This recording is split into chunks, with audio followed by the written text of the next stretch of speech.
Hi, and welcome back to the HCCTV Student Lounge. This is a show done by HCC students for HCC students to give your opinions in news, entertainment, and what's going on in our school. Hi, Carolina, how are you today? Hey, Kayo, it's so good to see you again. We're also joined today by Francisco, Josh, Andres, Diego, and Eric. We will also be joined by our guest, Dr. Colleen Reilly, who is here to talk about visual and performing arts. But first, let's move into our top 3 news of the week. Well, first of all, welcome to Houston Community College Spring 2021. And we just celebrated Martin Luther King Jr., and I'm feeling this year is moving quickly already. Now, what to expect from spring courses, for spring courses? Lab-based, online on a schedule, and online anytime courses will continue as planned. Now, lab-based courses means you will meet on campus for in-person instruction, but per the course syllabus. So please read those. If you have any questions about specific requirements or expectations for the lab courses, you can reach out to your professors ahead of time, or we're doing the first week of classes, so you're still on time to get there. Now, Flex Campus courses will be delivered remotely. That means online from January, as it already started, until spring break. And after spring break, the on-campus face-to-face component will begin. And you students can, in these courses, will use Eagle Online to remotely access your classes at the scheduled dates and times. Prior to the start of the on-campus face-to-face component after spring break, you guys, students, will receive a notice of the dates that you can attend or be able to attend in person. Now, so what do you think about this? Do you like this kind of new notice? Well, we discussed that in the past, so I like for one side, because I don't need to drive, so I think that's great. But I do photography, so for the photography class, I really enjoy being in the studio with the lights and all that. But I guess I'm getting used to it, and that's the reality that we are right now, and we just gotta adapt. And honestly, at this point, I'm actually enjoying having online class. I actually enrolled an online class on purpose this semester because I was like, this is actually not bad. So you didn't attend to in-person classes, not even once? I had one class that was a lab based, and it was a studio photography one. But the rest they were supposed to be in person, and they were all online. They became online because of COVID, and I actually really enjoyed them. Yeah, I remember last semester I had a lab-based class and we only went for the first class, and it was because we needed to get a headset to work at home. And that was the only class that I attended, and I missed it so bad. I went to the lab and I saw the computers and everything. I'm like, man, I need that. But well, it is what it is. Now, we make sure that you have the support you need to enroll. So for enrollment, advising, and payment arrangement help, you can visit the link that we have over here. And it's the virtual lobby, which will help you get the latest information, or you can ask them to the advisors over there. Now, Kaya, you were asking about international students taking classes online this semester. But this is something that might change unexpectedly, so please speak to your DSOs and advisors. Have you already spoke to your DSO? Yeah, I actually registered for classes already, and and one of them it's online, but the rest it's in person. But right now we're gonna, as you mentioned, we're gonna start online everything. So let's see how's that gonna be. That's so good that you are constantly talking to them, because they're the only ones who know about this, especially for us as an international students. And like I mentioned before, there are options available to help you cover costs for spring. So for help with choosing the payment option that works for you, you can also visit this virtual lobby. Have you taken any advantage of these payment options, Kyle? Every semester I do the payment plan, which they divide into like I think 4 statements, and it helps a lot. So you don't need to just pay everything at one time. So Yes, I thought it was like equal payment, but it still helps you a lot. I every time I enroll in classes, I chose that, and it's real good. It helped me a lot. Now, let's begin our first topic, which makes way to a great discussion: selecting the right elective. While electives help students explore other areas besides the classes in their curriculum, But some students rather stick to their curriculum to reinforce the skills that they already have in their field. But some like to go out of their comfort zone and they like to try new things. And actually, I've also heard from experience that some students, even taking only one elective class, make them change their career path, which is crazy. And you might think like, what if they never took that elective and they're like still studying something that they're not really passionate about, right? So what do you think of? Yeah, I honestly was surprised because in Brazil is a little bit different. We don't really have this sort of thing of choosing like things that are not on your major. You know, we usually study other things when you're in high school, but once you're in college, you actually got to go with what you chose. So when I came here and I got the opportunity to choose like different classes, I actually enjoyed the process because I love arts, I love theater. So it was an opportunity to explore, you know, the things that I enjoy, but actually be in college and getting credit for it. And I actually went a little bit beyond those classes that I didn't even need to the credit anymore, but I still take it, and was actually a filmmaking class, was a web series class, one of my favorite class of all the time. And we produced a web series from scratch. So we did all the writing, the production, the post production, and you know we actually was really well known throughout HCC because it was the first time we did something like that. And again, it was not really like I didn't get any credit for it, but just the experience of being there and being with people that like the same thing that I like was a really good experience. And for you that don't know, I don't know what to take, you know, there's always a little bit of interest in something. Maybe you like to draw, you know, maybe you like to write, maybe you like to take photos. You know, I love photography, for example. So that's a good opportunity for you to actually study that in school with like professionals. You know, the professors that we have, especially for the visual performing arts, they are amazing. You know, I'm going for my second certificate, so I can tell you I probably have more than 20 professors at this point, and I love all of them. You know, really good professors. So it's a good opportunity for everybody to try something new that you never tried before and getting credit for it. What else you want, right?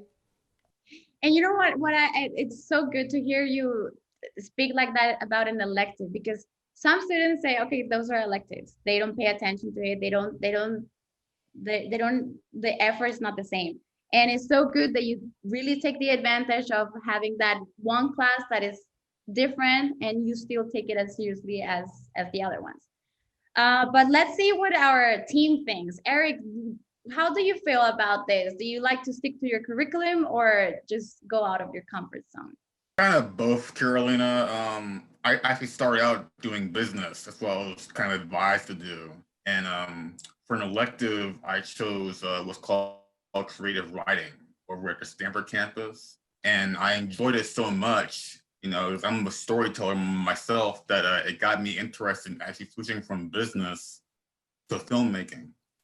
So when I passed that course of creative writing stories that I love so much, I just wanted to get into filmmaking because I was a big fan of films, and I loved it. And now I have received my filmmaking degree, and I'm very happy with the choice that I made. And it all started with me doing creative writing and writing stories and scripts.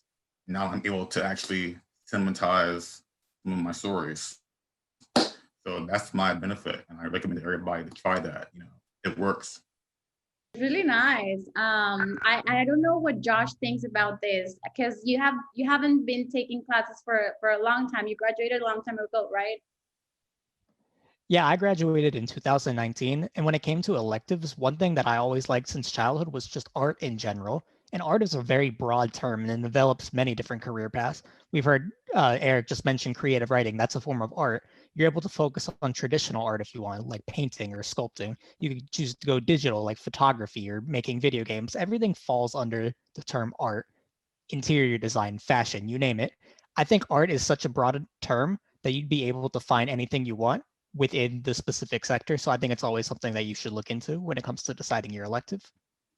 Last year I have like very funny situation because in my filmmaking program I had to choose a science class, and for the normal class that all the people take is math, but you know I'm really bad in math because I'm really bad with the numbers, very bad. So I was thinking what class I can take. So I had the possibility to choose biology, anthropology, like another classes that I think they are very difficult. So finally, I choose geography. It was very good class.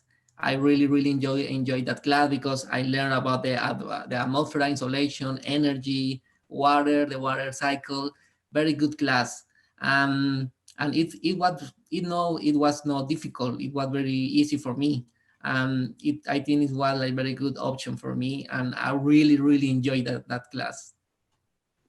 Um, so when I was in high school, my parents they didn't want me to just take any language class because I had English is actually my second language, so they didn't want me to take Spanish because I was like would be too good at it.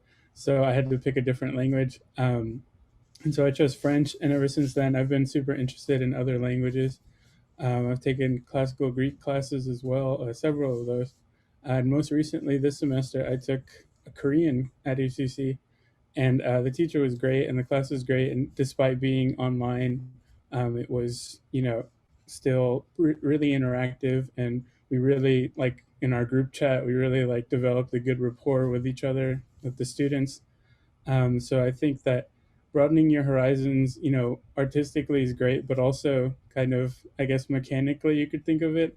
So that's a great point. I think that that's a good advice for our audience because of course you can explore other areas, but in your resume, it's really like good to have that as second language. At least that you started something, and at some point you're gonna like reinforce that. So second language is a really good advice for you guys. Now, if you want to tell us what you think about the topic, you can comment on the YouTube. You can contact us if you want to be a guest. But let's move on to our next section, our guest. Who do you have for today, Kyle? So today I have Dr. Colleen Reilly, and she's the Dean for the Center for Excellent Visual and Performing Arts. And since we're talking about that, especially me, because I love that, first of all, how are you today? I'm doing really well. How are you? I'm doing great. Thank you so much for being here. Oh, I'm happy to be here. Thank you for having me. So the first question, I know that the visual and performing arts is a pretty big division. We have like, I think 7. We have art, audio recording, dance, drama, filmmaking, music business. Am I missing any?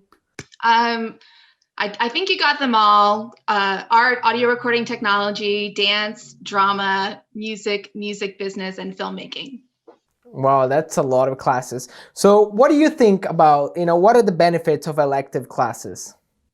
Well, I think elective classes are one of the places where you're able to make the connections across all of your classes, because sometimes it's hard when you're taking a certificate or degree plan to see it as one big body of knowledge.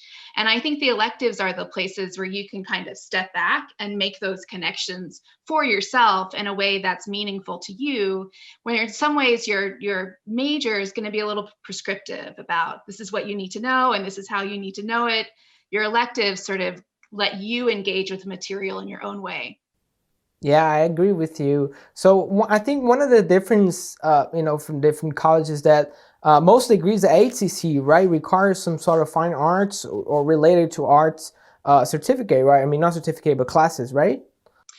Yeah, we do. We offer arts classes in the core, and our creative arts classes represent really all of the disciplines within the visual and performing arts, and our academic classes primarily focus on art, dance, drama, and music. But of course, those core academic classes will apply to filmmaking, audio recording, technology, and music business, as well as all of the disciplines at HCC. Perfect. And one thing that actually happened to me, and I think with the other students too, it's because once you read the description of the class, sometimes you don't really know what's the class about. It has a short description. That's what and for example, I took a theater class in the past, which I thought I was going to be actually acting, and it was just theory. I was just learning what was theater in the past, and it was a cool class, but I was expecting something different. So how can the students actually find the true information about the class, the description, not just the description, but what's going on in the class? Yeah, I think there's some information in the catalog. I think the Learning Web is also a really good place to kind of dig into what you'll find in the course on a faculty level or a syllabus level.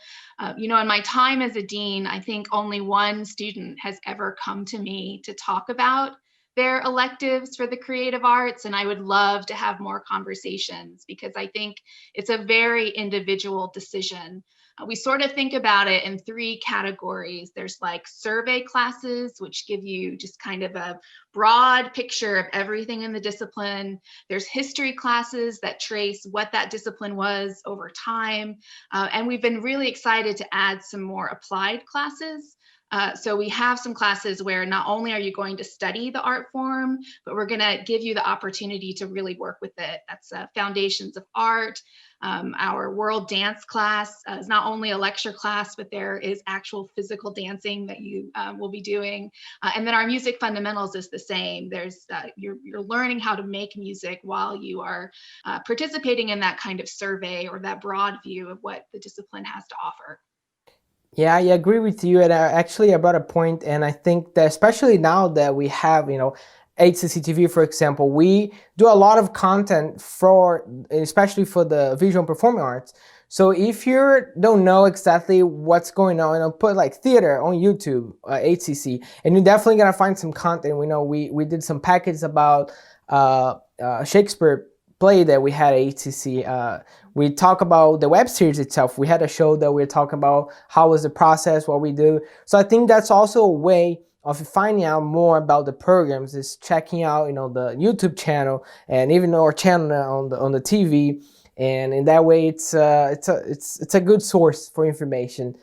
Yeah, I think EduTube is a really good source to see what it is that we're doing. We also have a Yay VPA podcast where our faculty artists, who are amazing, often talk about their work and what they're doing in the classroom. And then we have an Instagram account for our visual arts, which also features our filmmaking and points out to our other programs as well. So you can go in and you can see the kind of work that students are making, which I think is really inspiring.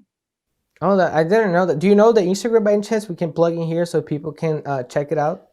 HCC Visual Arts. So I think it's HCC_Visual Arts. Perfect. Yeah. So guys, go check it out. I'm actually gonna follow you guys, and you guys follow me back too. That'd be great. Yeah. We started the thread because we moved our student exhibitions, which we do every semester across the system. We moved them online last spring and hosted them online again in the fall. So I think that's something that we're going to continue to do, even when we're able to bring the student exhibitions back to campus. We'll have them on our Instagram feed as well. Okay, perfect. So I would like now to open the floor for questions. Do you guys want to ask her anything related to this topic? You take an extra class or take a class that isn't like, on their very tight schedule. How do you recommend that they either, would you recommend that they take it anyways, or maybe find another way to take in that content? If tuition is a barrier to you taking an arts class, I would hope that you would contact me or our chairs or our faculty, because we work very hard to make sure that students who want to enroll in our classes have that opportunity. That's really important to us. There are some scholarships available. I think it's really important to take advantage of the kinds of opportunities we offer at HCC, mostly in the connection that you'll make with the faculty, which is not something that you may experience if you are researching the arts through the internet. We have amazing cultural institutions in Houston. So of course, you can go to the Museum of Fine Arts, you can go to the Menil Collection, you can go to the Contemporary Arts Museum or the Contemporary Craft Museum. Those are all wonderful places, but you won't necessarily experience the connection with the faculty who are passionate about sharing what they know about our disciplines, and answering your questions and learning from you what's relevant in those art forms. Let me just jump in, and I think he brought a good point. I think that one of the problems that a lot of people, and I know close family members, they have this thing when you say you want to do arts, they're like, oh, you're never going to be able to make money with that. So I think there is this little barrier, as he said, like, I don't know if I can afford that. But sometimes it's an investment that you need to be willing to take. And we have resources. I've got a scholarship, and a lot of people that I know have got a scholarship through attend classes, especially for arts. So we have the sources, and if that's what it's on the way again, Dr. Riley already offered herself. Go talk to her, email her, and let us help you. We're here for that. Yeah, and I would also say that we're really lucky in Houston that this is a major metropolitan area where you can pursue a profession and have a career and support yourself and be economically successful in the arts. We have a major arts and design economy, over $4 billion. It employs more people than the Texas Medical Center. It's entrepreneurial, it's a gig economy, but this is a place where if you want to pursue art and you want to make art, and by that I not only mean visual art, but dance, drama, theater, music. There's so many opportunities in Houston to integrate that into your life or your profession. I agree. That's a really good point. Yeah, you can look at me. I have 3 houses, a helicopter, and 5 cars. So working at HCCTV, Just kidding. I'm not there yet. I'll get there though. I'm not there. You'll get there. You'll get there. And Eric, you would like to ask her something, correct? Something kind of interesting. For people who don't have strong math backgrounds and their study isn't big on math, you still need a type of math course. Would math for liberal arts majors be a good course for someone like that? Yeah, I think so. When I did my undergraduate, I took logic to fulfill my math degree because I could understand math in words, but not necessarily in numbers. But as I've used math, which I never thought I would in my life, but I use it every day, especially as a dean, I feel much more confident in it. And I think that's because of my background in music and understanding, how you break down a measure and what the different notes are in that measure, how to separate the beats. And also, I think you learn quite a bit in 3-dimensional art because it is a lot of spatial measuring that you need to do. So in practice, I think math is a skill that can be acquired just in the applied arts. But math in a liberal art is a good option to fulfill your requirements. So there's hope for all of us.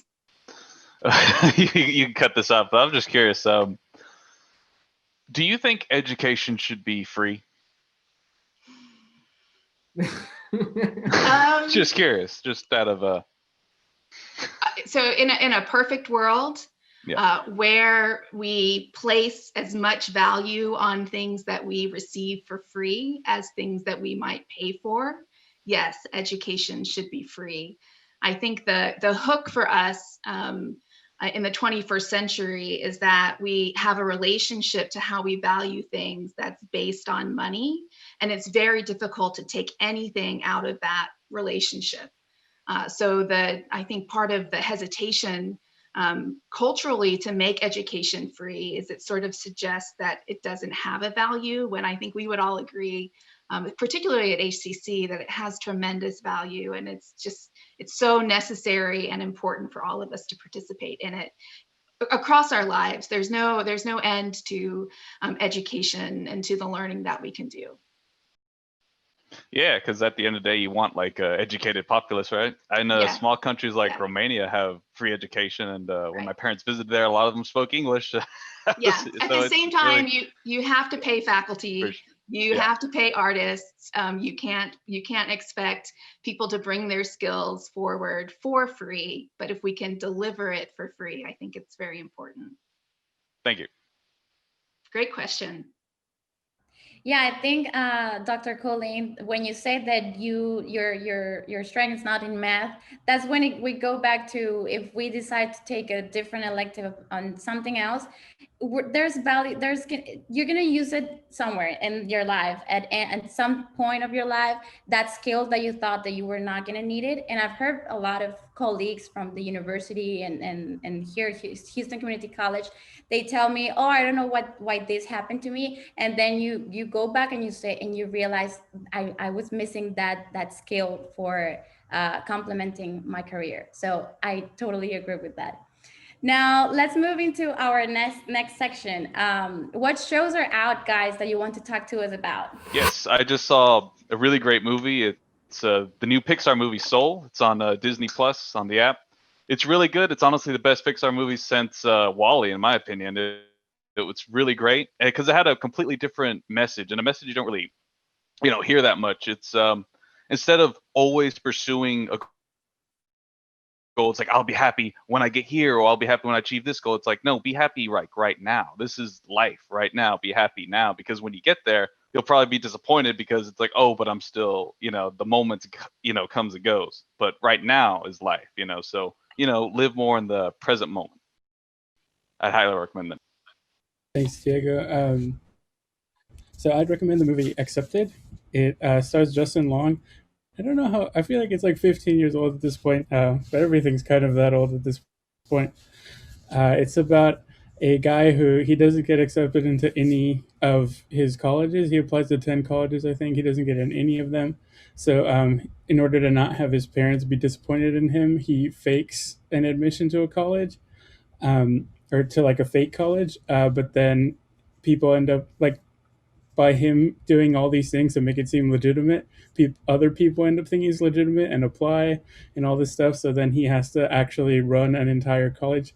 And I think it's really related to this topic of today's episode, because it is about, finding all these classes that you're actually interested, all these things that you're interested in, and being, accepted, like the title, accepted for who you are and what you like. So I recommend that.